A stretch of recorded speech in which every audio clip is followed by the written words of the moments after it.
Students of CBSE board class 12th बच्चे maths का exam हो गया है। 12th वालों को आज उतनी टेंशन नहीं है जितनी लास्ट फिजिक्स में हुई थी, which is a good thing. जो कसर वहां रह गई मैथ्स में बच्चों ने निकाला है। बहुत से बच्चे ये बता रहे हैं कि उन्होंने कॉपी भर दिया है, विच इज वेरी गुड। कुछ सब इंटीग्रेशन पार्ट जो था कुछ बच्चों को इजी लगा, कुछ बच्चों को डिफिकल्ट लगा। मैट्रिसेस जो थे वो बच्चों को इजी लगे, कुछ पार्ट्स इजी थे। सेट 1 के बारे में कहा जा रहा है कि टफ था, सेट 3 भी टफ और लेंदी भी था। सेट 2 जिन बच्चों को है उन बच्चों को वो पार्ट थोड़ा इजी लग रहा है। जनरली भी यही कहा जा रहा है कि क्लास 12 की मैथ्स एनालिसिस ये कहती है कि paper was tricky and lengthy. Again ये एक्सपर्ट्स का कहना है, but there are section of student जिनको अभी भी ये हार्ड लगा है, डिफिकल्ट लगा है, but not as difficult as physics. Physics में जैसे बच्चों ने गिव अप कर दिया कि भाई हम अब नहीं कर पा रहे, हमें मॉडरेशन चाहिए, उसके बिना बात नहीं बनेगी। बट मैथ्स में ऐसा नहीं हुआ है, ठीक है, which is a good thing. As one of the key subjects of the science major students, maths exam often gets a lots of attention. Maths में बच्चों को सबसे ज्यादा टेंशन रहती है क्योंकि न्यूमेरिक मैथ्स में सीधा नंबर है और कुछ है नहीं। तो ट्रिकी था बट लेंदी था, लेकिन एनसीईआरटी से ही कवरेज थी। तो वेल कंस्ट्रक्टेड पेपर थे, effectively gauge students competency level. Overall difficulty range जो था वो इजी टू मॉडरेट था, aligning with the prescribed syllabus, मतलब सिलेबस से बाहर नहीं था। However, certain sections pose challenges for students. जैसे केस बेस्ड स्टडी, बेटा ये चैलेंज तो रहता है। असर्शन रीजनिंग में कई बार बच्चे कंफ्यूज जाते हैं कि कई बार लगता है असर्शन भी सही है, रीजनिंग भी सही है, बट क्या ये करेक्ट रीजनिंग है या नहीं है, ये बड़ा प्रॉब्लम है बच्चों को समझने में। इसी वजह से असर्शन रीजनिंग के मार्क्स कटते हैं।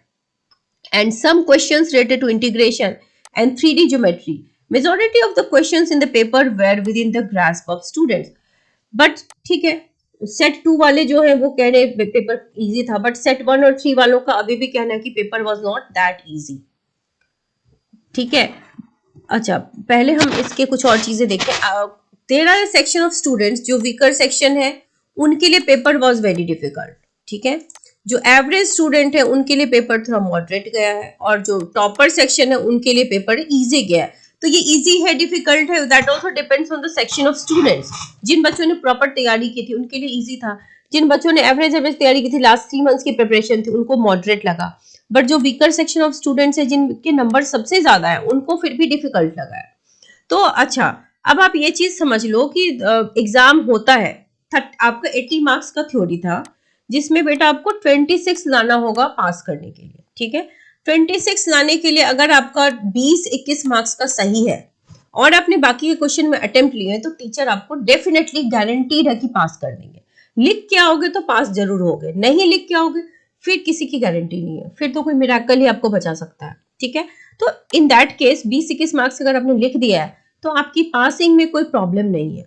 बट जस्ट इन केस उन बच्चों की बात करूं जो रेगुलर कैंडिडेट है, उनकी बात करूं, अगर जो बच्चा अगर 26 मार्क्स ना ला पाए और उसकी कंपार्टमेंट आ जाए, this is a hard fact. मैं 1-2 बच्चे की बात नहीं कर रही हूँ कि ओवरऑल जो 39-38 लाख बच्चे अपियर होते हैं उसमें से there is a section of student जिनका कंपार्टमेंट आता ही है, ठीक है।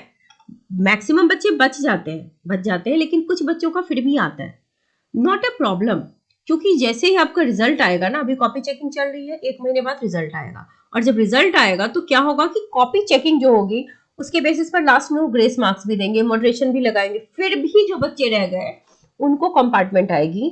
और सीबीएसई के रिजल्ट के जस्ट 1 महीने बाद कंपार्टमेंट का फिर से एग्जाम होता है, ठीक है। तो आपका कहीं एडमिशन रुकेगा नहीं, सीयूईटी वगैरह के एग्जाम्स आप दे लोगे। और सीयूईटी के एडमिशन कब होते हैं? जब कंपार्टमेंट की रिजल्ट आती है। तो अगर एक चांस मिस हो गया बेटा तो कोई दिक्कत नहीं है, कंपार्टमेंट जो है वो अभी एक चांस मिलेगा आपको। जो बच्चा ये कंपार्टमेंट क्लियर नहीं कर पाएगा उसको 2 और चांस मिलेंगे। उसका अगला चांस होगा जब 2025 का बोर्ड होगा ना, उसके साथ आप कंपार्टमेंट दे सकते हो।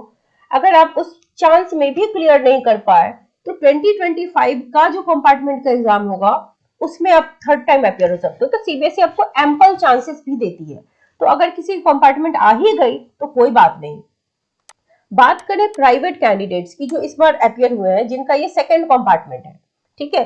फर्स्ट चांस लूज हो गया last year he, this is the 2nd chance. बहुत से बच्चे तो क्लियर कर ही लेंगे, लेकिन कुछ बच्चे फिर भी है जो रह जाएंगे। तो डोंट वरी, 1 महीने बाद आपका तीसरा चांस आएगा जो इस साल के बच्चों का पहला चांस होगा, लास्ट ईयर के बच्चों का इस साल तीसरा चांस होगा। तो still you have a chance, don't lose hope. जब सारे दरवाजे बेटा मैं कहती हूँ बंद हो जाते हैं, तो एक दरवाजा जरूर खुला होता है जो हमारी मदद करता है, ठीक है, जहां से रोशनी मिलती है।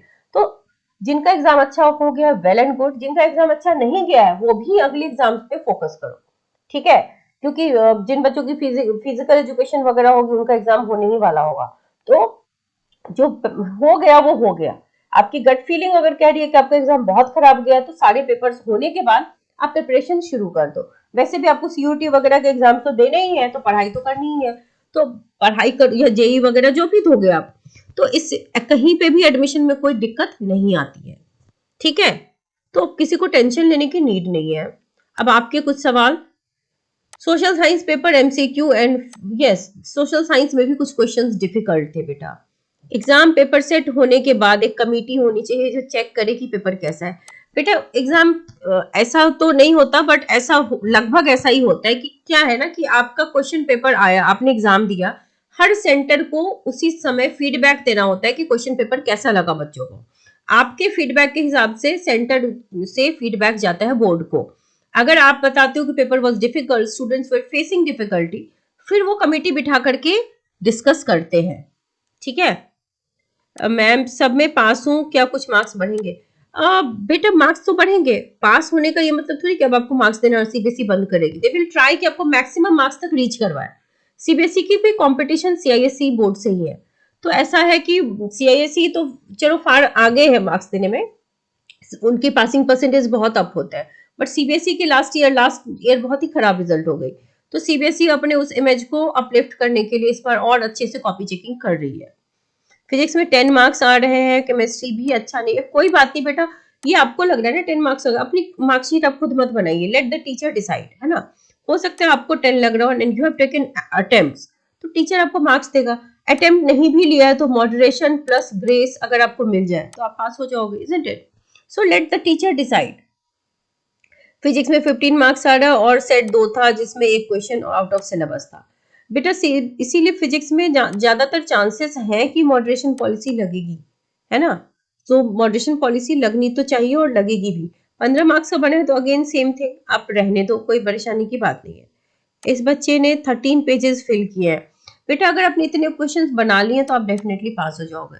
सो डोंट वरी, अगर आपने लिखा है, आपने अटेम्प्ट लिया, तो कोई आपको रोक नहीं सकता पास होने से। पास करने के लिए ही एग्जामिनर्स बैठे हुए हैं, ठीक है। हाँ, पास वही नहीं होगा जो कुछ नहीं लिख के आएगा, उसको तो फिर देखो, फिर कैसे कोई पास करा सकता है? आप ही अगर एग्जामिनर हो तो आप ऐसी शीट को कैसे मार्क्स दोगे जो कुछ नहीं लिखेगा? कोई थोड़ी भी एफर्ट डालेगा तब तो आप हेल्प कर सकते हो ना। सो डोंट वरी, हर चीज में एक होप है, पॉजिटिविटी है, सबके अच्छे होंगे विच इज गुड, बट जो सेक्शन रह जाएगा उनके लिए भी बहुत सारे चांसेस एंड अपॉर्चुनिटीज है। So do not lose hope, wish you all the very best.